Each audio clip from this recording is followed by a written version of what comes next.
Good afternoon. I'm Karen Estlund from Penn State University, and while we're waiting for our panelists to come on up.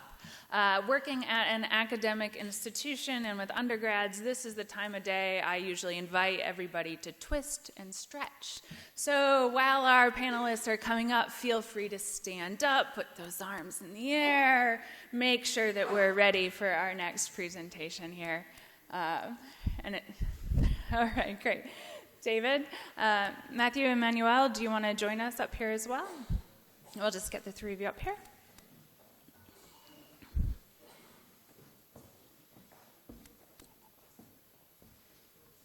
And while they're taking their seats, I'm going to give a quick introduction. They will each be speaking for 5 minutes on the benefits of IIIF. So I know you've all seen lots of exciting things this morning, and you're wondering, how do I actually concretely take this back to my institution? So you're going to get some good examples here. So I'll go ahead and start and introduce Matthieu Bonicel, who is the head of innovation and the chief executive office at the Bibliothèque nationale de France. He's in charge of defining the innovation strategy of the library, organizing collaborative projects, setting up partnerships with diverse institutions, and conducting prospective actions in the field of open innovation through the Ideas Laboratory Open Lab. Prior to this role, he was the curator in charge of the digitization and information technologies at the manuscripts department of the Bibliothèque nationale de France, where he was the BNF's project manager for such projects as the Rose Digital Library, Europeana Regia, and Bibliothèque. He also represented the BNF at Shared Canvas and IIIF project teams for several years before. Emmanuelle Delmas-Glass is the collections data manager at the Yale Center for British Art. Her primary duty consists of the dissemination of collections information through the museum's website and programmatic means. A free and open access to collections is a fundamental value of her institution. David Haskiya from Europeana started out in the archaeological trenches, where David transitioned towards digital glam. Since 2010, he's been working for the EU-funded digital library Europeana, where he's now the director of products and data services. So without further ado, David, are you up first? I can start, sure. Is it possible to get a slide up? Yes? No? Yeah.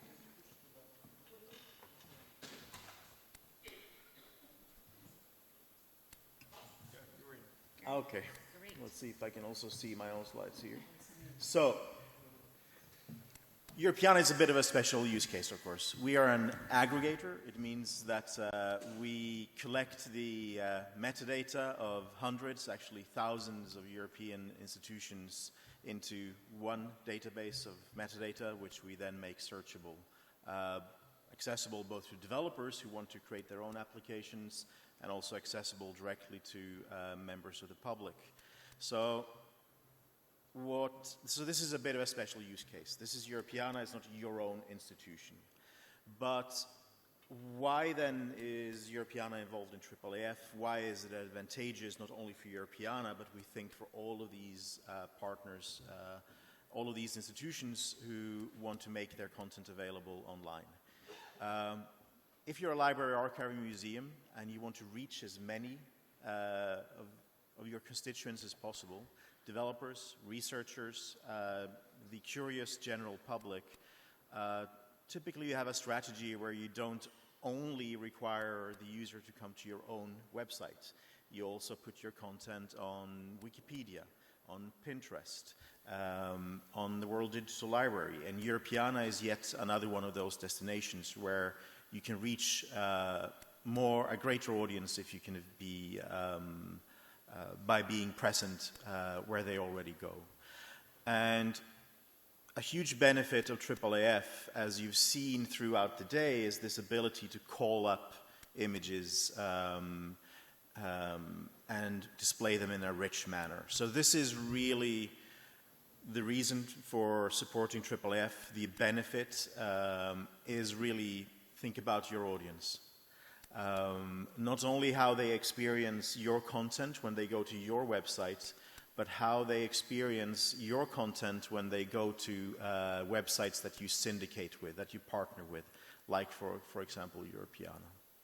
So these are just two example personas from Europeana, but this is really where I think the institutional benefit needs to start. It's about taking a step back from thinking about technology and thinking who you are trying to serve and how you serve them in the best way. So these are really the main benefits from Europeana's point of view, and we think all of our partners' point of view, is this ability to, without actually sending a huge hard drive full of JPEGs in the mail or an FTP so that Europeana has to store 4 million high-resolution PNGs, through the power of the IIIF protocol, without exchanging files, the users of Europeana can access your content in a rich, zoomable, interactive display, both of single images or of multi-page text documents like newspapers. We also want to join IIIF for its future potential. So, for example, you will be seeing later today or during this week how IIIF is taking the first steps to also cover audiovisual content. Finally, the third benefit, if the previous two benefits are sort of all about the users, we also know that a lot of partners find that it takes sort of extra work from their perspective to publish their content on Europeana. But, so a strategic goal for us is to make that as easy as possible. So our way forward, we think here, is that as IIIF gains uptake, and other REST APIs, like IIIF is an example of does, our message to partners who want to publish on Europeana is not make a specific OA, make a specific data dump for Europeana, make a specific OAPMH endpoint available for Europeana. No, you don't need to do anything specifically. If you've already published on IIIF, point us to the IIIF collection endpoint, and we will crawl your content and make sure it's published in the best way in Europeana. Not only with you not having to take any effort beyond that, but also in such a way that the users get this rich media content. So this is really what it's about, not being able to show not only thumbnails, as you can see in this screenshot, but once you open up this book about an 18th century Western explorer of Syria, you can not only see a tiny thumbnail here, but thanks to University of Heidelberg having a IIIF endpoint, the user here can zoom in and look at these drawings and plans of Palmyra, how it used to be, in great detail. And that's the power of IIIF and the institutional benefit. Thanks.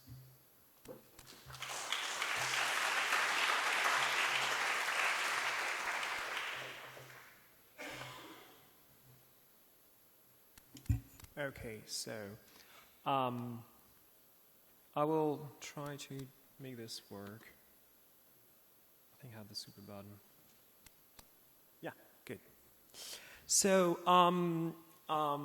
I prepared no slides. I will just took through a few of the interfaces that we're using at the BNF and other to show how we are currently planning on using IIIF or already using IIIF in various projects at the BNF. So I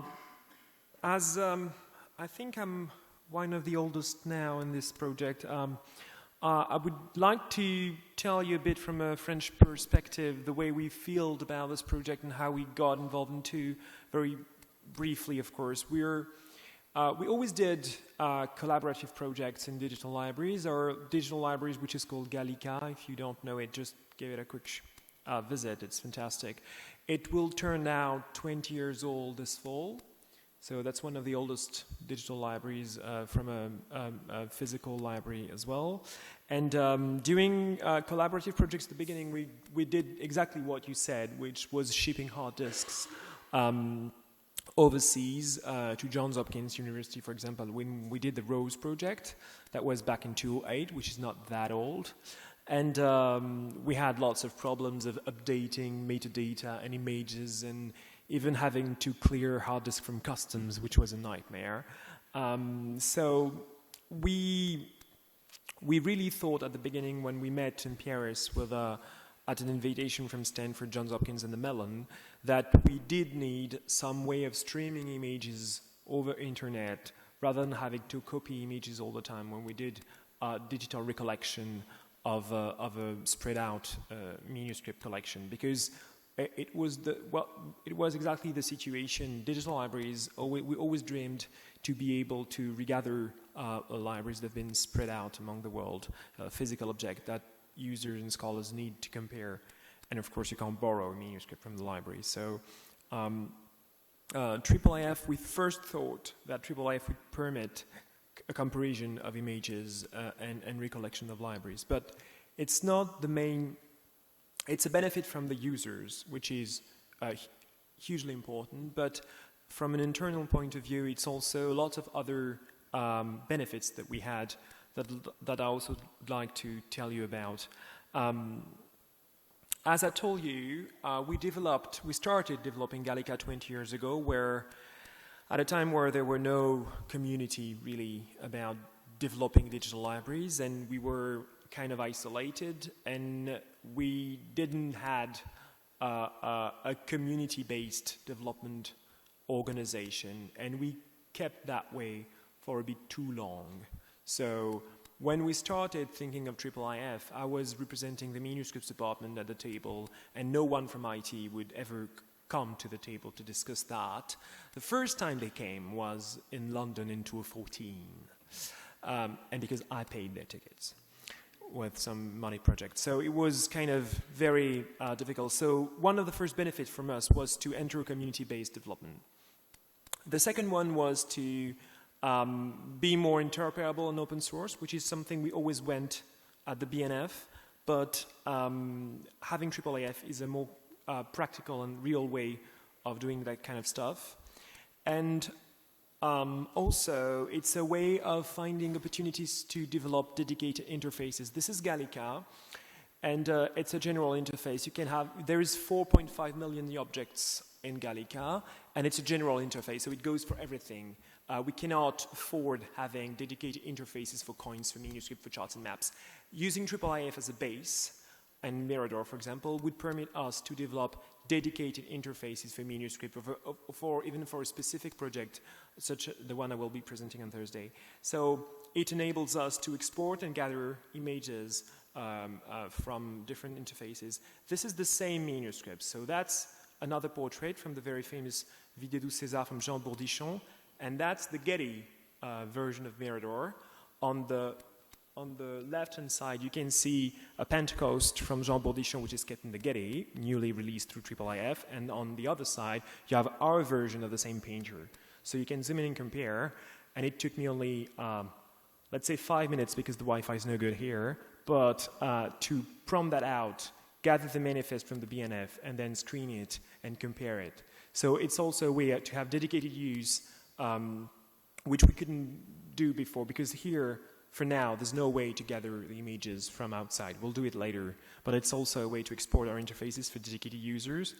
And finally, and that's the last update we had on a more political perspective, we finally find a moment to sit with the board at the table at the library, explain them what IIIF clearly allows, and we finally decided that we should permit a download of high-resolution image on Gallica, and that we would get rid of the way we're going now, which is we have IIIF, but we don't really publicize it. And on the other hand, we still sell images to users when they want to have a high-resolution images. And that is not making any money, really, because it's small amounts of research orders doesn't make any money. What makes money is licensing images for commercial publications. So we've decided that we will clarify that and offer a high-resolution download images, such the Getty did, such lots of institutions did, and we've kind of enforced that thanks to IIIF, because we've implemented it, and then we decided, oh, that is changing a few things in our license model. So we will finally offer that, and it might not be the good way to go, because it's not.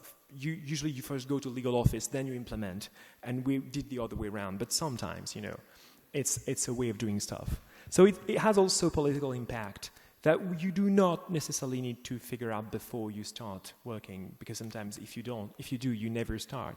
So that's the way, even a big institution as myself, we did. So that was the few points I would like to stress out today.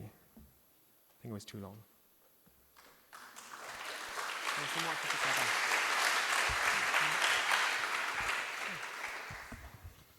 Hi, so I'm Emmanuelle, Delmas-Glass. I'm the collections data manager at the Yale Center for British Art. And don't let my accent fool you, or my affiliation for that matter. I'm here to represent our American perspective. Just quickly to point out this beautiful Turner painting here on display on the fourth floor of the museum. This is the Turner Bay, and basically you see about 30 years worth of Turner's work in this slide, and that matters because of another slide coming up later. So let me just start by saying that implementing IIIF for us stemmed from trying to make using our images easier and more helpful. And so when the Yale University published its open access policy in 2011, we adopted it fully. And that meant that we could make available for download for free high-resolution images of works that are in the public domain. So we implemented it fully for free, including for commercial purposes. And this painting, as you may imagine, is well cataloged and well loved and has many different images to its credit, including conservation images. But really, when it came time to think about how we could make our images a little bit more useful, IIIF fit the bill, because now we could, working? Yes. We could plop on top of that a IIIF service on top of this pipeline. So this is how we get to our IIIF manifests. Which of course come with beautiful zoom and span. Each of those images can be called in this window here. In our online collections catalog, they are called separately, which makes the interface a little bit more clunky, I suppose. On the right here, we've talked a lot about metadata and IIIF and how it can be lightweight. We've fully implemented all the metadata we have in the catalog here, and I'd like to point out the RDF and XML links at the very bottom here. But of course, one of the major benefits of IIIF and the Mirador image viewer is the capacity to bring in images from other institutions. I'm showing here the National Gallery of Art highlights, which they released last week. I'm going to pick one of those. It's a Dutch painting from the 17th century, perfect comparison. This is really mimicking how art historians are trained, right? Does this compare and contrast? But of course, we can bring in a much bigger network of images, and I'm going to bring in, of course, this beautiful Turner from the Getty Museum, also released last week. You'll note the easy drag and drop here, and the network keeps on growing. I'm now going to call on a beautiful Dutch painting from our friends at Harvard, just to kind of give a good idea of how it becomes all of a sudden much easier to study Turner in the context of Dutch paintings if we wanted to do so. And just to conclude this now very complex comparison, an image from the Colby Museum of Art. They also have just released their images last week. And to run it up, I'm going to call now this last painting from our bay, from our museum, again, to show you here in one single image about 30 years worth of Turner's work, right? And this is beautiful, isn't it? I mean, this is really how art history should be, right? This is finally IIIF and Mirador is allowing us to go back to what museums do best, right? Which is really study and enjoy their collection. So the network is growing. You've seen this. It's also, I'd like also to point out two projects where other museums are getting ready to roll out IIIF. On the left is the American Art Collaborative. And I've mentioned Colby, who just released their assets. I do believe that Princeton is about to do that as well, and we have a lot of friends from the AAC in the room, so don't be shy, ask questions. The other big project is Pharaoh's Photo Archives project. We also have quite a few friends in the room, so talk to them. You can see how this is starting to happen, right? I mean, a project is creating leverage for individual institutions to move on. I'd just like very briefly to point out this specific project that the Yale Center really shot, which is just starting to really understand the power of annotations. These are all the benefits that I've covered. I'll leave you with kind of a list of them. But at the end of the day, the goal is really to create quality digital resources for our shared culture. A shameless plug for the museum working group, which will happen Thursday. Mike and I will be there. Please come, ask questions. Thank you.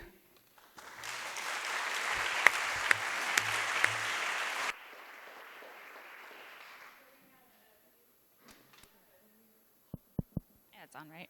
We have a few minutes for questions from the audience, so please raise your hand, and I will take the mic to you for our wonderful panelists. Questions about the benefits?